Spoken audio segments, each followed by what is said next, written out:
I should have known something was wrong the moment the clock struck 8 on Christmas Eve. The snow fell gently outside, painting the city in a quiet, peaceful white. But inside my apartment, every instinct screamed that my world was about to collapse. I sat on the couch wrapping the last gift for him, imagining the smile that would cross his face when he walked through the door. I had no idea that the man I had trusted with every heartbeat was already somewhere else, somewhere he shouldn't have been. My phone buzzed, and when I saw the message, the words froze me in place. I'm with her tonight. Merry Christmas. Every ounce of hope, love, and faith I had invested in him crumbled instantly. I didn't cry at first.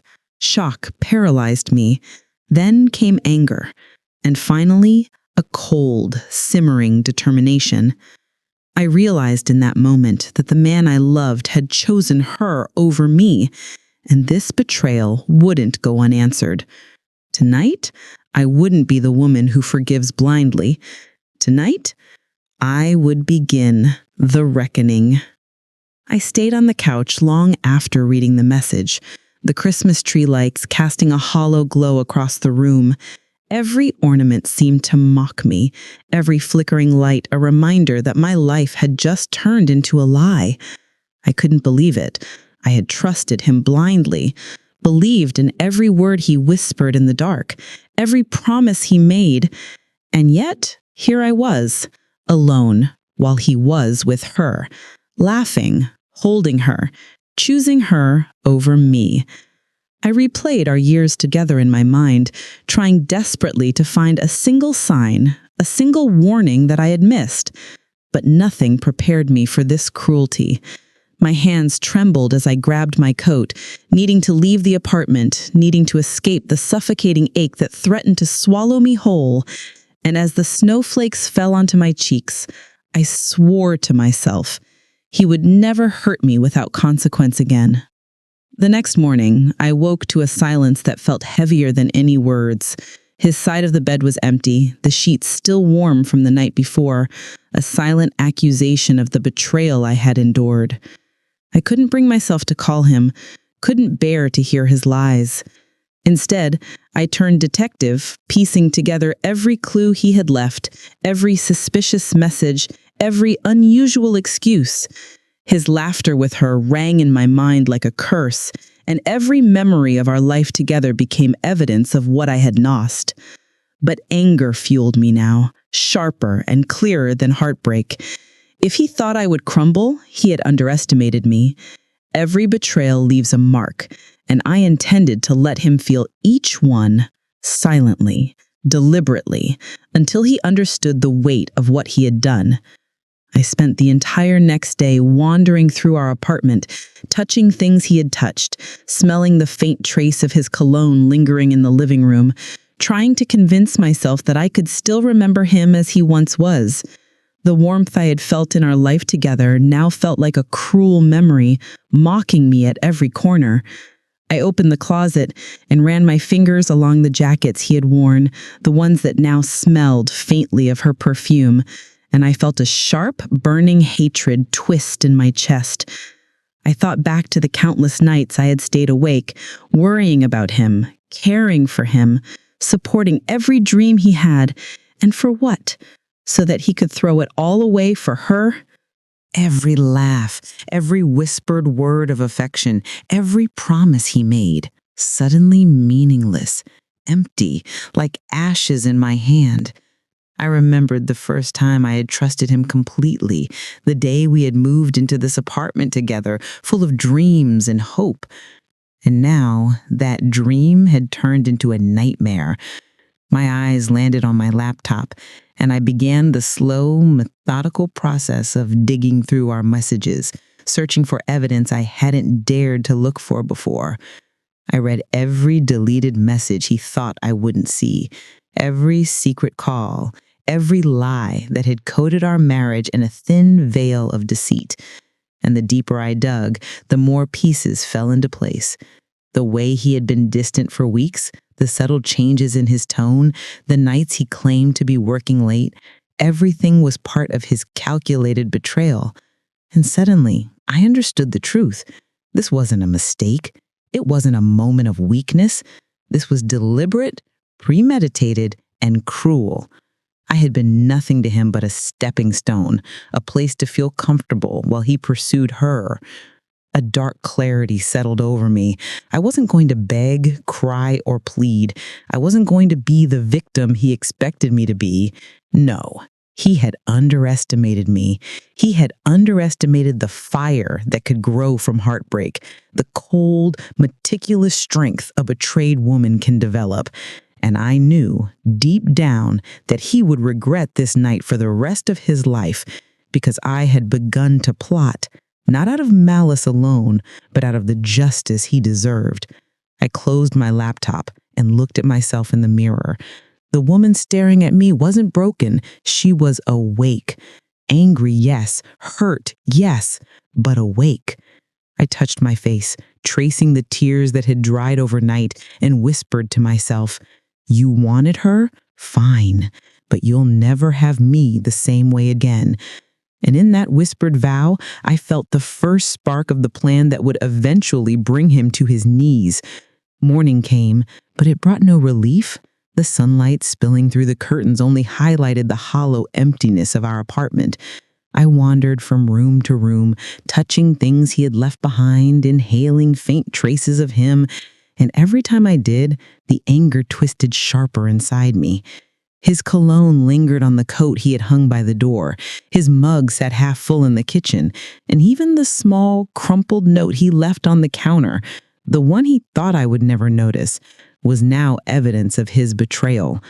I realized then that the world he had built around me, the comfort, the laughter, the dreams we shared, were all lies, carefully packaged and presented like gifts under the tree. I picked up my laptop and began to dig. Every deleted message I recovered, every secret photo, every lie meticulously hidden painted a clearer picture of his double life. Each new discovery was a knife twisting slowly in my chest. But with each twist, the numbness in me began to harden into something else, determination. He had thought he could hide in plain sight, fool me with his smiles and excuses, and escape unscathed. But he had underestimated how closely I had been watching, how much I had been paying attention, even when I pretended to trust blindly. The more I uncovered, the more I understood his patterns, the carefully laid breadcrumbs that had led me to this moment. He wasn't just unfaithful. He was calculating, patient, and utterly selfish. And I realized something crucial. If I allowed my pain to control me, I would remain broken. But if I allowed my clarity and intelligence to take over, I could take back everything he had tried to steal. Every ounce of deceit, every whisper, every stolen moment would become his undoing. By the time night fell, I had my plan forming, silent and deliberate. I wasn't thinking about revenge as anger. I was thinking of it as justice, perfectly executed, untouchable, and undeniable. He would see the consequences of his choices unfold piece by piece, and I would remain untouched by the cruelty he had shown me. That night, I made a promise to myself. I would not just survive this betrayal. I would rise from it stronger, sharper, and in a way he could never anticipate. The following morning, I woke before dawn, the room still dim and silent, the apartment heavy with the absence of the man who had once been my world. I sat at the edge of the bed, staring at the blank screen of my laptop, knowing that today I would begin the work I had been avoiding, the work of gathering evidence, of mapping out the truth he thought he had buried so well. Every memory of his smiles, his whispered promises, his feigned love now felt like a layer of dirt I had to peel back to see clearly. The betrayal wasn't just a night's act. It was a lifetime of small lies, small betrayals that had accumulated into the greatest lie of all. I opened his email, carefully navigating through threads he believed I would never touch. My hands trembled slightly, Not from fear, but from the adrenaline coursing through me. Each new discovery, each forwarded message between him and her, each hidden account he had set up to cover his tracks, became a puzzle piece forming a horrifying picture. He had been meticulous, clever, and utterly confident in his ability to deceive me. But what he didn't understand was that I had been watching more closely than he ever imagined. By mid-morning, I had compiled a list: dates, messages, secret meetings, and even transactions that tied him to her life. The shock of it was sharp, but underneath the shock, a new feeling began to root: power. I realized that for the first time, I held the upper hand.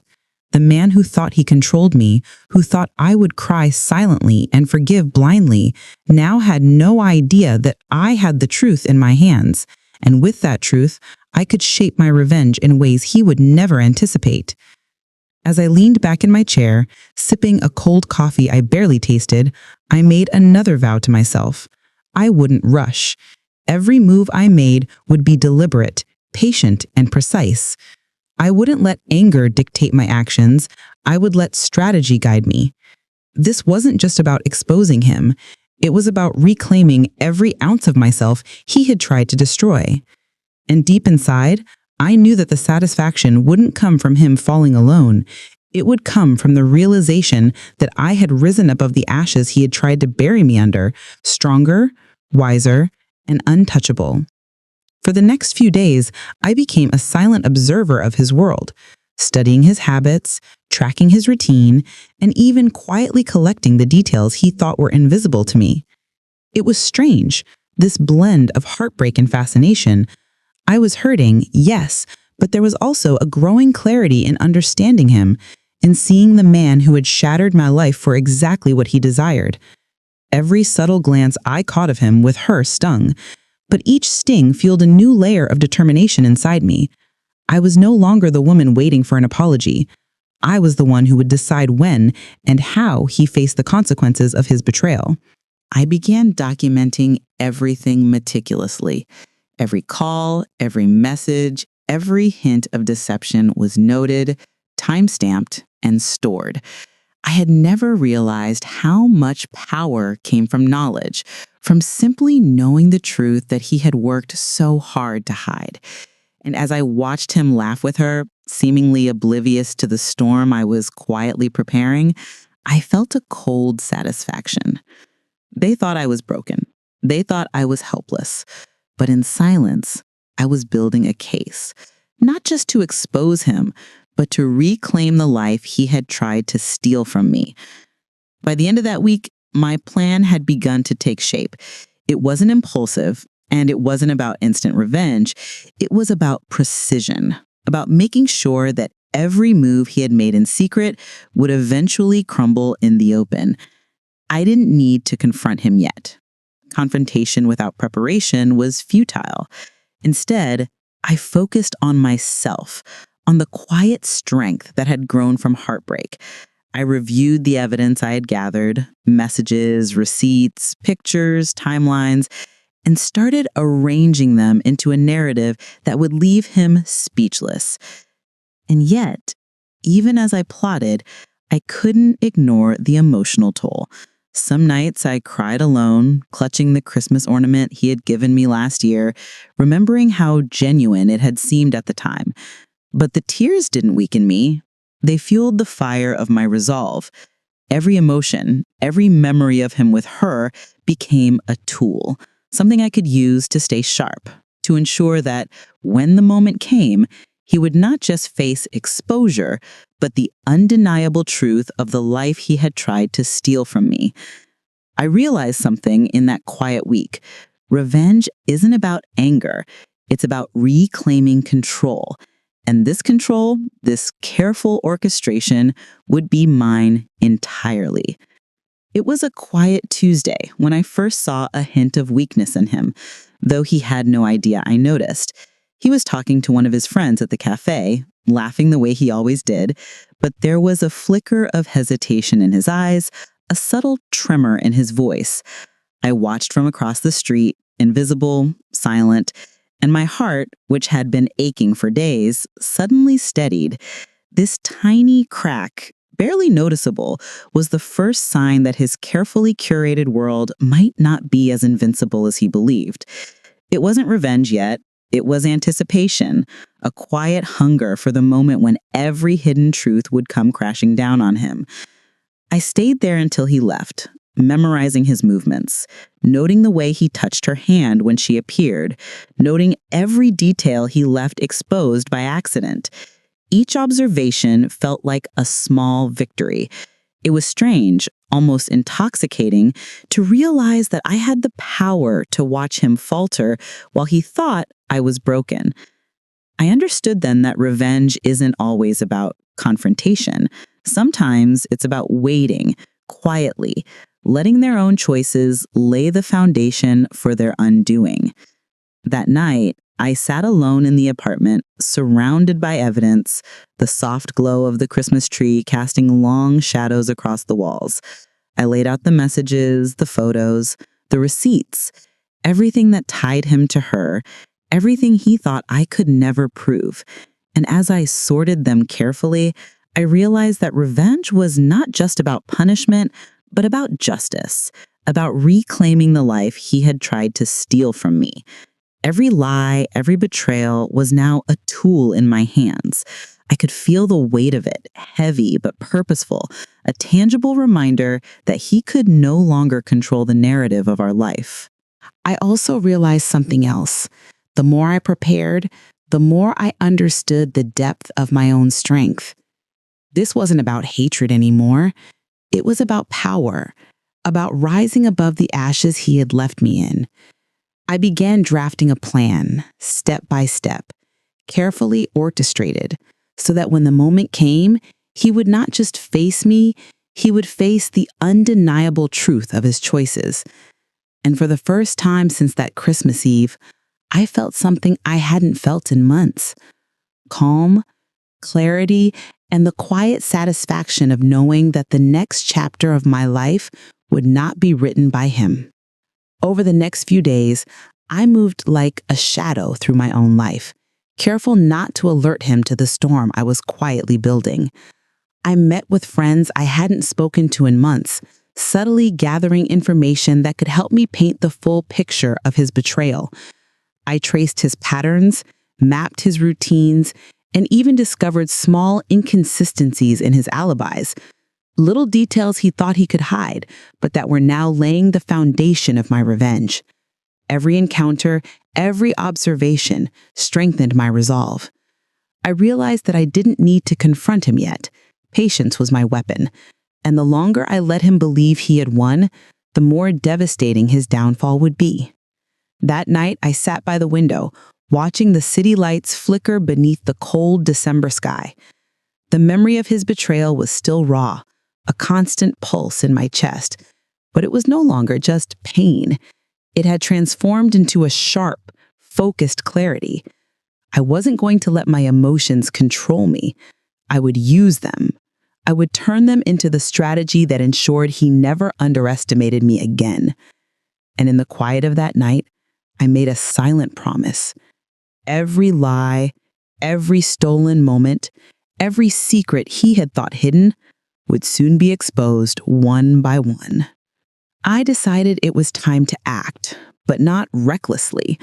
My plan had to be flawless, precise, and calculated. I began by leaving subtle hints of his betrayal where they couldn't be ignored, messages, traces, and reminders that would slowly pull the curtain back without him realizing it. I wanted him to feel the anxiety, the uncertainty, the creeping realization that his secrets were no longer safe. Each step was small, almost imperceptible, but I knew that by the time he saw the full picture, it would be too late to salvage the life he had destroyed. That evening, I prepared a letter, carefully worded, not accusatory, but pointed enough to let him understand that I knew everything.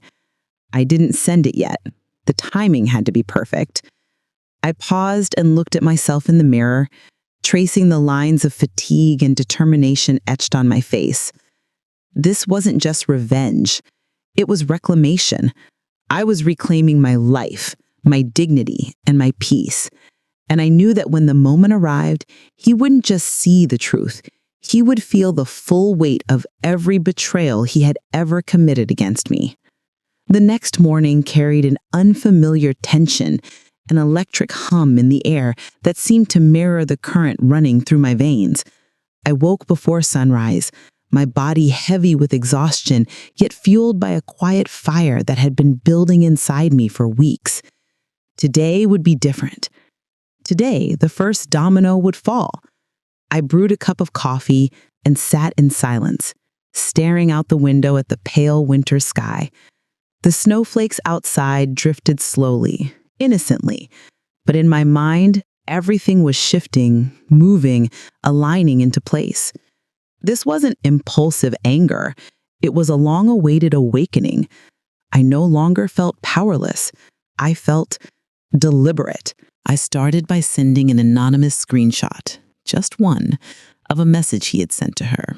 Not the worst one, not the most incriminating, just enough to create doubt, enough to shake his breath for a moment. I watched the sent notification disappear, and a cold satisfaction settled inside me. I didn't need to see his reaction. I didn't need to hear his voice. The real power came from knowing that somewhere, maybe in the middle of a normal morning, his heart would suddenly tighten, his chest would freeze, and his mind would spiral as he wondered who else knew. His world, built on lies, needed only a single crack. I had delivered it. Later that afternoon, I saw him at the same cafe, only this time he wasn't laughing. His posture seemed tense, his movements sharp, reactive. He rubbed the back of his neck repeatedly, a habit he had whenever he was nervous. I didn't speak.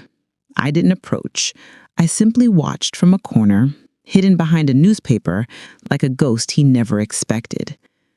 She arrived a few minutes later, but instead of the easy comfort they usually shared, their interaction was stiff, guarded.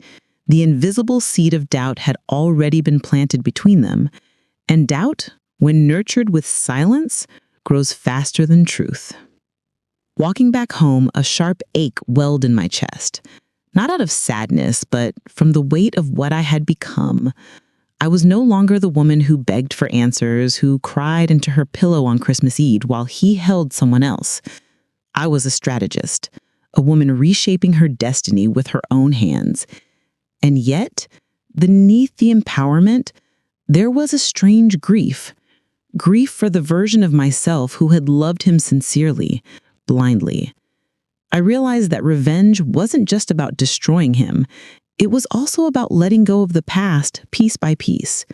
Today, I let go of just one more piece.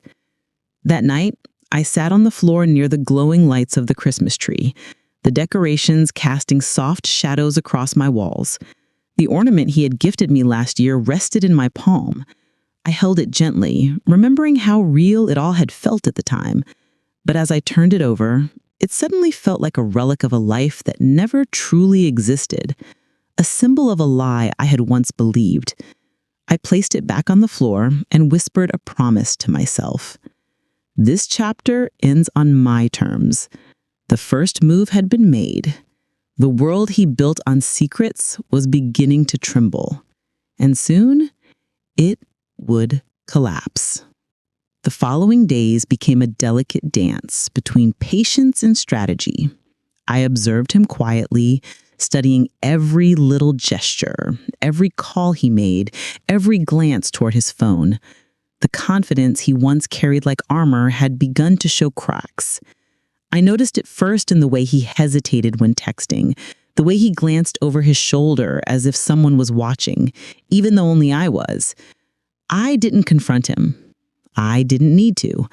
The power of silence, of knowing while he remained unaware, was intoxicating. Each passing hour added another layer to the tension, another brick to the invisible wall I was building around him. I started leaving subtle signs of his betrayal where they couldn't be ignored.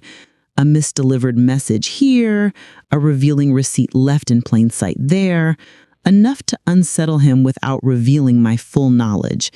It was like playing chess.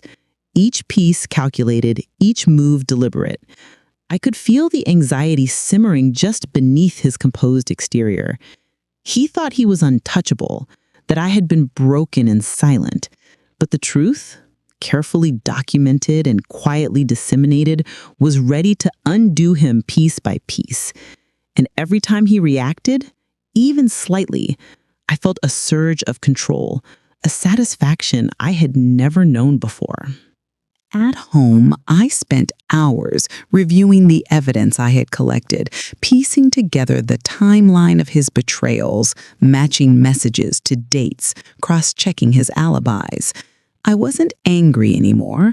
My emotion had shifted into clarity. I wasn't seeking vengeance out of spite. I was seeking justice, precision, a reclamation of every part of my life he had tried to steal. And as I reviewed every detail, I realized the extent of his arrogance. He truly believed he could deceive me forever. He didn't understand that the woman he had betrayed was already far beyond the reach of his lies. That night, I saw them together again, walking down the snowy street illuminated by Christmas lights. He laughed at her jokes, held her hand, and acted as if the world belonged to them. I didn't feel jealousy or pain this time. I felt strategy. I watched, memorizing every move, every subtle touch, every way he thought she brought him happiness. It would all become evidence in the perfect moment, a reminder that the world he thought he controlled could turn against him quietly, inevitably.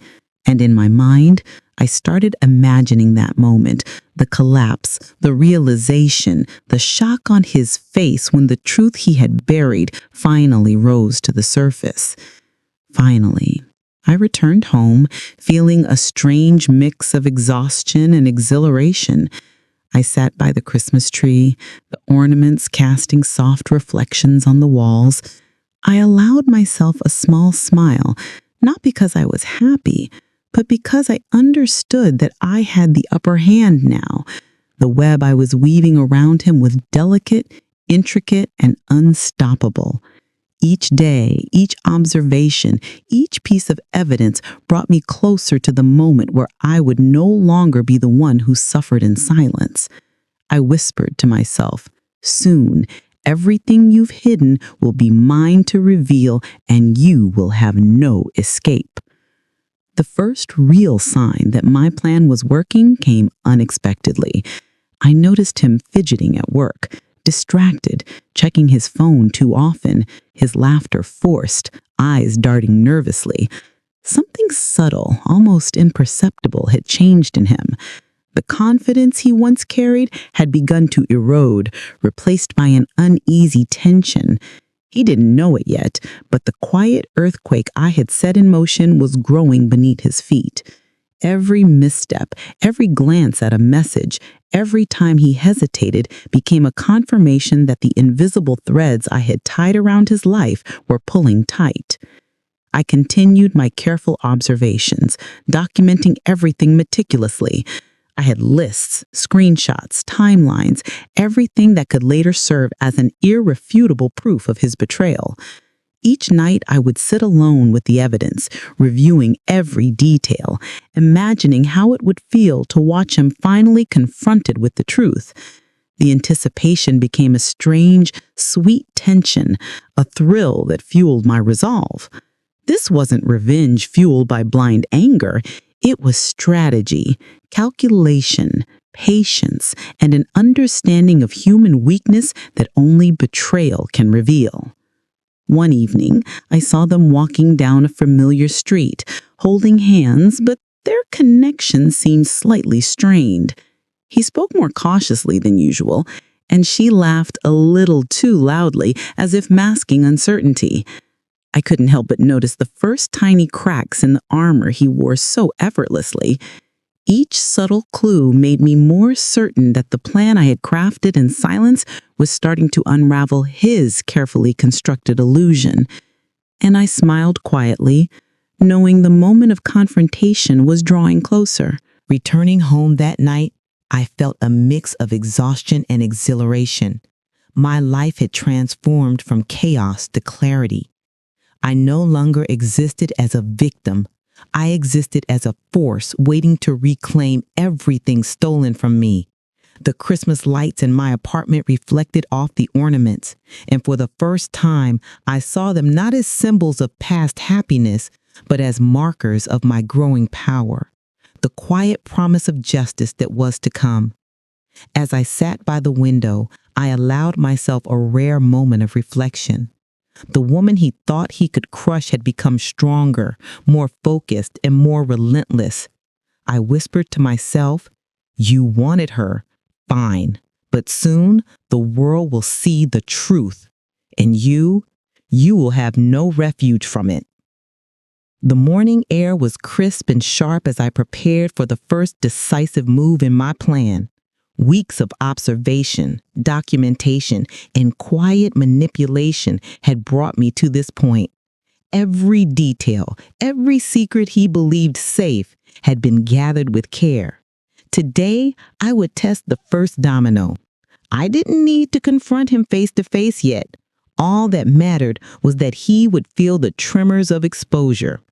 I sent a carefully phrased message to someone in his circle, someone he trusted implicitly, and watched the subtle shifts begin to ripple through his carefully maintained image. By mid-afternoon, signs of panic became visible. He was distracted, uneasy, and increasingly paranoid. Every glance at his phone, every half smile at the colleagues carried a hidden weight of anxiety. I observed all this quietly, noting every reaction, every tension in his body. The power of invisibility, of silent manipulation was intoxicating. I had learned that revenge, when executed slowly and deliberately, is far more devastating than an impulsive confrontation. I spent the evening reviewing every piece of evidence I had compiled: emails, messages, secret payments, little lies he had told to hide her from me. Each one became a weapon in my hands, a precise tool to dismantle the world he had built on deception. The thought that he could no longer trust anyone, that every step he took could be a misstep, filled me with a quiet satisfaction that I had never known in the days of heartbreak. As the night deepened, I found myself reflecting on how far I had come. The tears I had shed on that fateful Christmas Eve were now memories, distant yet formative. They had forged me into someone patient, calculating, and relentless. And now, the first domino had begun to fall. The tension in his life, invisible to others but palpable to me, was growing. I sat by the Christmas tree once more, the ornaments glowing softly, and whispered a vow to myself. This is only the beginning. Every lie, every betrayal, every stolen moment, you will pay for all of it, and I will rise unbroken, untouchable, while you crumble in the ruins you built. By the time I reached the 17th day of my plan, the atmosphere around him had changed completely. Subtle tremors of panic had begun to creep into his interactions, the once casual confidence now replaced by hesitation and unease. Friends noticed it, colleagues sensed it, but most importantly, he felt it. Every glance at his phone, every step outside carried the weight of uncertainty I had carefully planted. I watched silently, a quiet observer of his unraveling, and allowed myself the smallest, almost imperceptible smile. This was the moment I had been building toward. When his perfect facade would start to crack under the weight of his own lies, I decided it was time to escalate. I sent a few anonymous tips, small but damning hints, to people he had never suspected would know. Slowly, the cracks widened. The tension I had observed in his expressions grew more pronounced. He became twitchy, nervous, constantly checking his surroundings. Each little exposure, each ripple of doubt, added to the storm I had been orchestrating for weeks. I realized then how powerless he truly was, how fragile his world had been all along. And it gave me a sense of empowerment unlike anything I had ever felt in my life. That night, I sat by the window, sipping a glass of wine, reflecting on how meticulously I had turned my heartbreak into strength. He had thought betrayal was enough to break me, but I had discovered that pain could be refined into clarity, and clarity into power. Each step of my plan had been calculated, each observation deliberate, each revelation stored carefully to strike at the perfect moment. And now, with the first cracks showing, I felt the anticipation of the final stages of justice swelling inside me. I could see them from the distance, walking together under the winter streetlights. Their laughter, which had once seemed carefree and untouchable, now carried a strange tension, a subtle hesitation that confirmed the seeds of doubt had been planted. I didn't need to confront him directly yet. The beauty of patience was watching him fall apart quietly, piece by piece, while I remained untouchable. The power of knowing, of controlling the timing, was far more satisfying than immediate revenge could ever be. That night, I whispered into the darkness, "You will understand soon enough. Every lie, every stolen moment, every betrayal, you will feel them all. And by then, it will be too late to undo what I have set in motion." The words hung in the air, heavy with intent, as I finally allowed myself to feel the first spark of closure. The 18th day arrived with a tension that I could almost taste in the air. I had spent weeks carefully orchestrating the unraveling of his life, and now the climax of my plan was close. Every detail mattered: the timing, the evidence, the way I would reveal the truth. I was no longer the woman who had cried silently on Christmas Eve. I was a strategist, a silent force watching him flail in a world that had begun to slip through his fingers. Each misstep he made now served to tighten the invisible trap I had built around him, and I felt the intoxicating calm of inevitability. I began by confronting him indirectly, leaving evidence of his lies in places where he could not ignore them. A carefully placed email, a phone call from someone unexpected, even casual mentions in conversation, all designed to slowly push him toward panic. I watched from afar as the tension mounted, observing the subtle changes in his behavior. The man who once believed himself untouchable now was faltering, every gesture betraying the growing anxiety I had orchestrated with precision. I didn't need to yell, to accuse, or to strike. The plan was working, and the dominoes were falling exactly as I had envisioned. At home that evening, I organized all the final pieces of evidence, ensuring nothing was missing. The photographs, messages, and receipts I had gathered over weeks were laid out carefully, ready for the moment when I would finally confront him directly. But even as I prepared, I allowed myself to reflect on the transformation that had taken place in me. Heartbreak had given way to clarity, betrayal to strategy, and pain to an unshakable strength. I no longer needed him to validate my existence. I only needed the truth to set him on the path to reckoning. Later, I saw him waiting outside, anxious, a subtle tremor in his posture that had never been there before.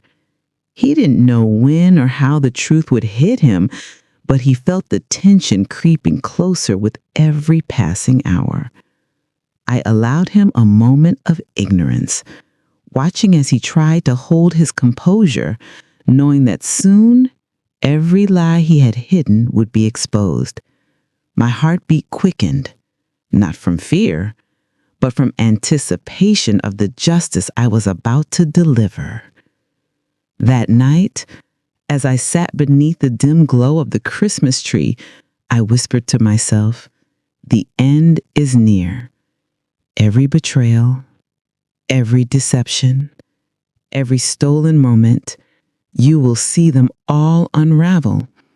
And I will stand here, unbroken, watching your world collapse. The words resonated with a quiet power, a prelude to the confrontation that would finally close the chapter of my heartbreak and begin the chapter of my liberation. The 19th day began with a strange, heavy anticipation that pressed on my chest like the weight of winter snow. Every step he took, every word he spoke carried a subtle tremor now, one I had carefully nurtured over the past weeks. I didn't need to follow him constantly. The truth I had planted in his world had begun to spread, invisible threads tightening around him. Even his friends, those who had once turned a blind eye, were now questioning, wondering, noticing. He tried to keep his composure, but cracks had appeared in every glance, every gesture, every forced smile. I prepared meticulously for the evening. I gathered all the evidence I had compiled, the messages, the emails, the photos, the proof of his duplicity, and organized it into a package that could not be denied or dismissed.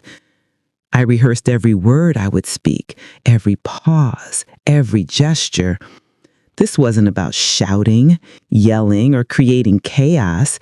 It was about precision, about making sure that every lie, every betrayal, every stolen moment would hit him in full force. The weight of it was almost intoxicating. When I finally entered the room where he waited, there was a tension so thick I could feel it in the air. He looked at me nervously, attempting to mask his fear with forced bravado, but it didn't work. Every lie, every deceitful smile, every secret he thought was buried deep now lay before him in undeniable clarity. I could see the panic dawning in his eyes as he realized he could no longer escape the consequences of his actions.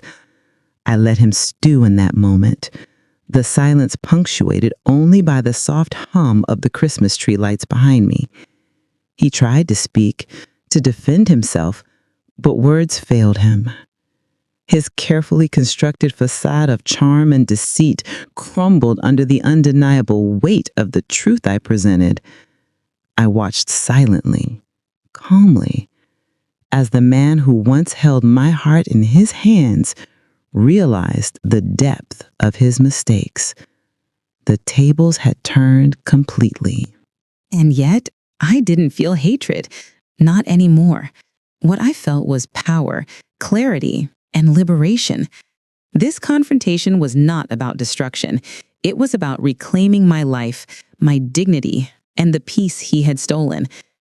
I had transformed the raw pain of betrayal into a weapon, not to harm him physically, but to restore balance, to make him face what he had done. Every tear I had shed, every lonely night, every sleepless moment had led me here. By the end of the evening, he sat silently, broken in ways he had never imagined. His world, built on lies, had collapsed around him, and I stood tall, unshaken, untouchable. For the first time since that devastating Christmas Eve, I felt whole. I had finally taken back the power he had stolen. And as he sat there, speechless and defeated, I knew that this was the moment where my pain ended and my strength began. The next morning, the city outside was still cold and gray, a stark contrast to the storm of emotions that had unfolded inside. I sat by the window, looking at the snow-dusted streets below, and finally allowed myself to breathe fully. He was no longer a threat. The reckoning had taken place. Every secret had been exposed, every lie revealed, and every betrayal accounted for. I was free, not just from him, but from the weight of the past that had held me captive. I organized the final documents, messages, and proof I had collected over the weeks, ensuring nothing remained hidden. The satisfaction came not from seeing him fall, but from knowing that I had done this on my own terms, with patience, intelligence, and precision. I hadn't allowed my emotions to destroy me. I had used them to build a plan, a path to liberation, a closure that could not be denied. That evening, I walked outside into the crisp winter air, the Christmas lights reflecting softly off the snow. There was a strange peace in knowing that I had faced the betrayal, survived it, and emerged stronger. I realized that revenge, at its most powerful, isn't about anger. It's about reclaiming control, about transforming pain into empowerment. Every step I took felt lighter, freer, unburdened by the past. As I walked through the streets I had once imagined walking with him, I smiled quietly to myself. He was no longer a part of my story. His mistakes, his lies, and his betrayals would follow him, but I had already moved beyond them. I had risen from the ashes of heartbreak, stronger, wiser, and unbreakable. For the first time in months, I felt joy that was purely my own. That night, as I returned home and placed a single ornament back on the Christmas tree, I whispered to myself a vow that would stay forever. I will never let anyone diminish my worth. I will never let betrayal define me, and I will always rise, no matter the darkness. I closed the chapter on him and opened one on myself, filled with strength, clarity, and hope. The past was behind me, and the future was mine to claim. And to anyone listening, I leave this. Never underestimate the power of a woman who has been betrayed, because she will rise stronger, smarter, and unstoppable.